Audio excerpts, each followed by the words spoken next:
Hi viewers, good morning all. How are you? I am fine. Up to this, we have completed three videos on 10th class physics. So this is the last video, 11th and 12th lessons. I hope that previous videos are more helpful to you because this is the exam time and very short period of time is there. The short form I am explaining all the important concepts. So these two lessons also most important and 4 marks expected questions are there. So I think this will be more beneficial to you. Use properly. And before going to the topic, still now if you did not subscribe my channel, please subscribe my channel if you like this video and share to your all friends. So let us go to the topic. 11th lesson is principles of metallurgy. So what is meant by metallurgy? Metallurgy is nothing but the process of extraction of metals from the ore is called as metallurgy. So in this lesson, there are different types of metals, especially three types of metals are there. Metals of high reactivity, metals of moderate reactivity, metals of least reactivity. So high reactive metals are sodium, potassium, calcium, magnesium, aluminum. These are the high reactive metals. And moderate reactive metals are zinc, copper, lead, and iron. These are the moderate reactive metals. Least reactive metals are platinum, silver, gold. So these are the least reactive metals. So these are the different types of metals are there. While extracting of these metals, three steps are there: concentration or dressing, extraction of crude metal, refining or purification. So these are the three methods we will use for extraction of metals. First one is a concentration or dressing. Concentration is nothing but the process of removing of unwanted waste materials from the ore is called as a concentration or dressing. This will be takes place in the four methods. First one is hand picking, washing, froth flotation, magnetic separation. So in the hand picking, generally based on size and color, we can separate the unwanted materials from the ore. And next one is washing. Washing is based on the density. High density particles, low density particles are separated in the washing method. And froth flotation is used for the separation of the sulfur ore. And magnetic separation is used for the separation of iron from the iron and iron ores. So these are the four different steps in the concentration or dressing. And extraction of crude metals, three different metals extracted in the three different ways. First method is extraction of highly reactive metals. This sodium, potassium, calcium, magnesium, aluminum, these are the high reactive metals are extracted by the electrolysis process. So electrolysis process is nothing but by passing electric current, decomposing a compound into their ions is called as electrolysis. So for example, sodium chloride or magnesium chloride. So whenever you pass electric current, magnesium and chlorine, by using the positive negative electrodes, we can separate the positive ions of magnesium at one electrode and negative ions of chlorine at other electrode. By that we can separate the metal. So highly reactive metals can be separated by electrolysis process. And moderate reactive metals are there. Moderate reactive metals like copper, zinc, iron, and these are the metals. Moderate reactive metals are extracted in the two ways. Those are sulfide ores and carbonate ores. These ores can be extracted by the calcination and roasting. So sulfide ores can be separated by roasting method. Roasting is nothing but the process of heating a metal in the excess of oxygen at high temperature. That is called as roasting. Sulfide ores, for example, lead sulfide can be heated at high temperature, lead oxide and sulfur. Then this lead oxide can be heated, lead and oxygen. So these are the different methods are used for the separation method, separating of the sulfide ores. That is roasting method. And carbonate ores are there. Calcium carbonate, magnesium carbonate. These are the ores can be separated by the calcination method. And the third one is least reactive metals are especially silver, gold. These are do not combine easily in the nature. So directly by heating method, highly reactive metals can be extracted. And next important concept in this lesson is corrosion activity is there. So corrosion is nothing but the reaction of iron with the moist air, metals with the moist air is called corrosion. Especially that activity based question is there. That is the most important in this lesson. And next one is some general process are there: smelting, roasting, calcination, and different furnaces are there: blast furnace, reverberatory furnace. So here in this lesson, 4 marks diagram based questions are important. Those are froth flotation method, magnetic separation, reverberatory furnace, and blast furnace. These four are the diagram based important questions from this lesson. So this is a important, these are the important concepts in this lesson. And last lesson, carbon and its compounds is there. In this carbon and its compounds, carbon is one of the important element in whole the periodic table. Out of 118 elements, carbon is the most important element because n number of uses are there in our daily life. Especially by using the carbon element, more than 5 millions of compounds can be prepared. So these are used in all medicines, industrial purpose, in agricultural, in all the ways carbon is used. So that is why carbon is the most important. So carbon its compounds also most important. So let us see carbon electronic configuration: 1s2, 2s2, 2p2. So in outermost shell 4 electrons are there. So to get stability or to get octet electronic configuration, carbon cannot lose the 4 electrons, carbon cannot gain the 4 electrons. That means carbon cannot form the ionic compounds. So by sharing of 4 electrons, carbon can form the covalent compounds. So that is why carbon have covalent nature. Covalent, it can form the covalent compounds by sharing of electrons. Example, carbon tetrachloride or methane. So CCl4, carbon tetrachloride, CH4, methane. Carbon can combine with the 4 other atoms of chlorine or 4 other atoms of hydrogen. Not only chlorine and hydrogen, many other elements it can combine with the 4 other elements and form the more number of compounds. So that is about the carbon. And next, in this carbon, hybridization is the most important, and 4 marks question can be expected. Hybridization is nothing but the property of redistribution of electrons or intermixing of atomic orbitals of equal energy to give the equal number of new orbitals is called as a hybridization. So there are 3 types of hybridization: sp3 hybridization, sp2 hybridization, and sp hybridization. sp3 example is formation of methane molecule. CH4 is the example. All the single bonds are present in the sp3 hybridization, formation of methane molecule.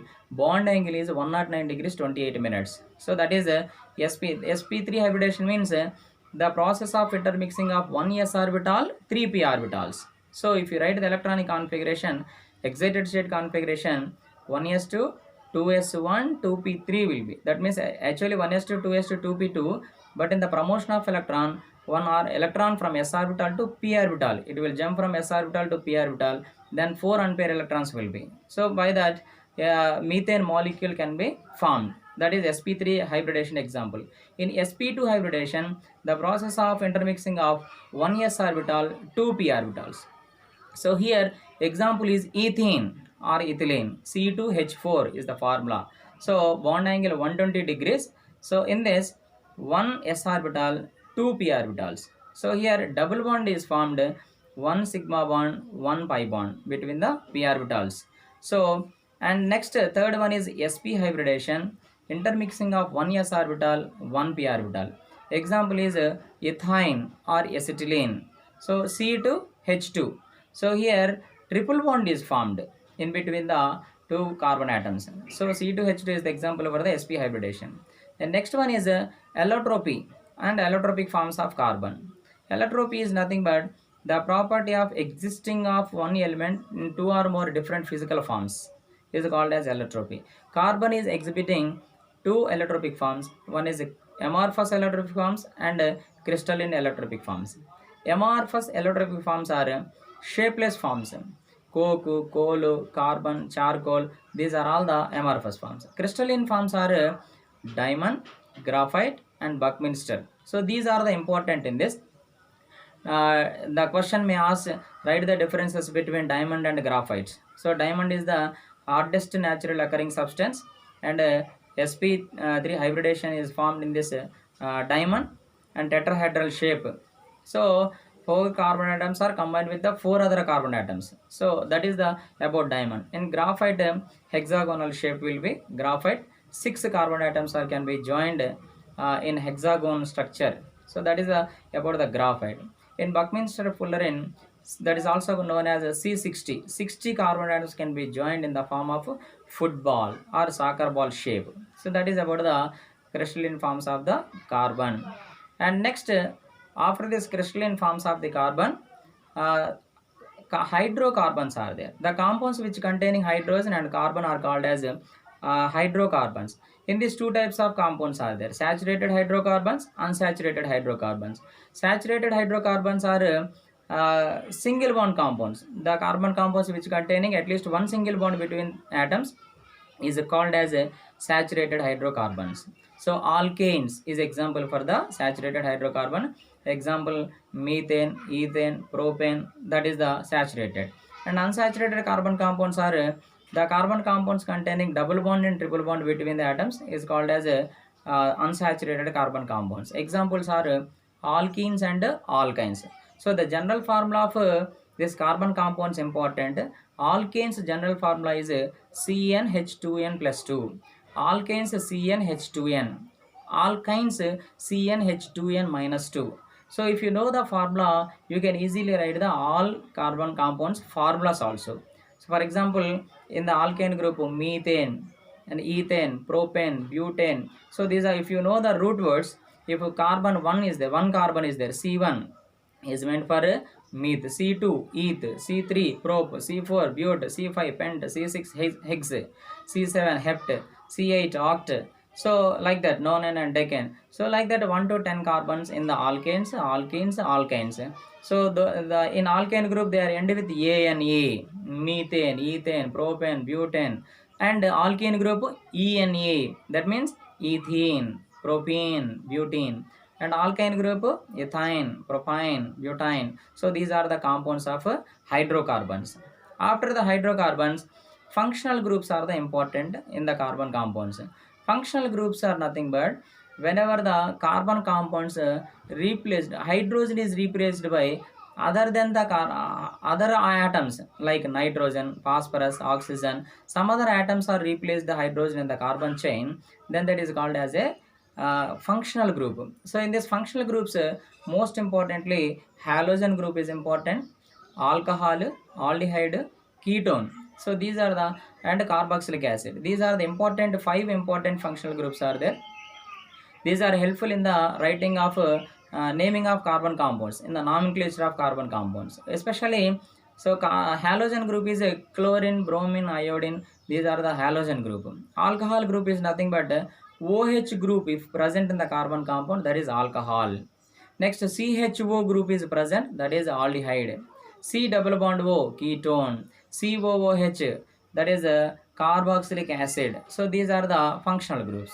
So after these functional groups, nomenclature of carbon compounds important. How to give the naming of carbon compound? So to know that naming of carbon compound, we must know the root word, prefix, suffix. So root word is already we know. If one carbon is there, meth, two is eth, three prop, four but, five pent, like that. That is root word. And prefix is sometimes we have to give the names if cyclic compounds are there. Cyclo, that is a prefix. And halogen groups are there, chloro, bromo. These are all the, we should give the prefix. Before giving name is called prefix, after naming is called as a suffix. So some prefixes we have to give number prefix also. Primary prefix is there, secondary prefix is there. Numbers, cyclo and halogen group, these are all used as a prefix for the hydrocarbons.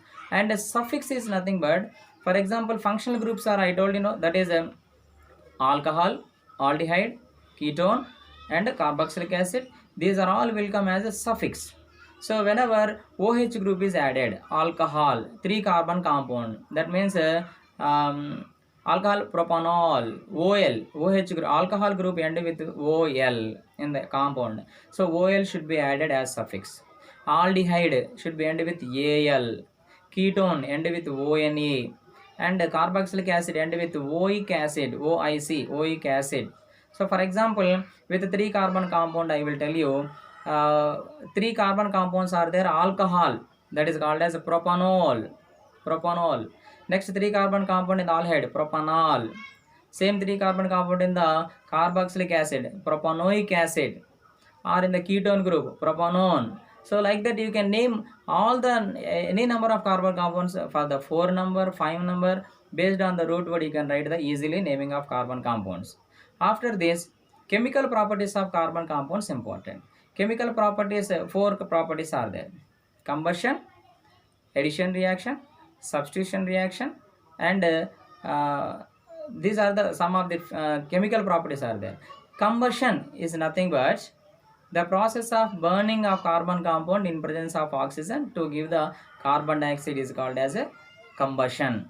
Okay, so next, addition reactions are important. Adding of hydrogen, adding of hydrogen, that means in the addition reaction, the properties of changing the unsaturated carbon compounds into saturated carbon compounds, or double bond compounds into single bond compounds.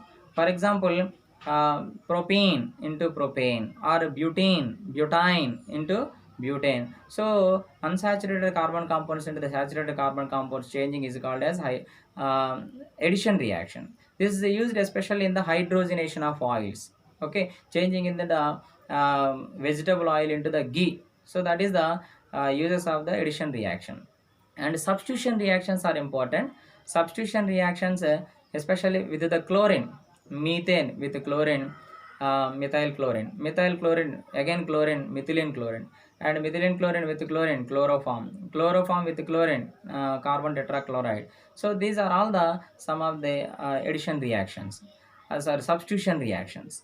And finally, chemical properties of two important carbon compounds, those are ethanol and ethanoic acid. So in this chemical properties of ethanol, especially alcohol, it is used in the drinking alcohols, cough syrup, tincture iodine. So these are alcohol uses. And the chemical properties of alcohol, alcohol react with sodium to form sodium ethoxide and hydrogen gas. And alcohol react with concentrated sulfuric acid to form ethane. So these are the chemical properties. Next, chemical properties of ethanoic acid. Ethanoic acid is nothing but acetic acid. It is used in the vinegar. 5 to 8% of water added ethanoic acid is called as a vinegar. So ethanoic acid chemical properties, when it react with the sodium, it also produce hydrogen gas. So CH3COH is the formula of ethanoic acid. When it react with the sodium carbonate, sodium acetate, water, carbon dioxide.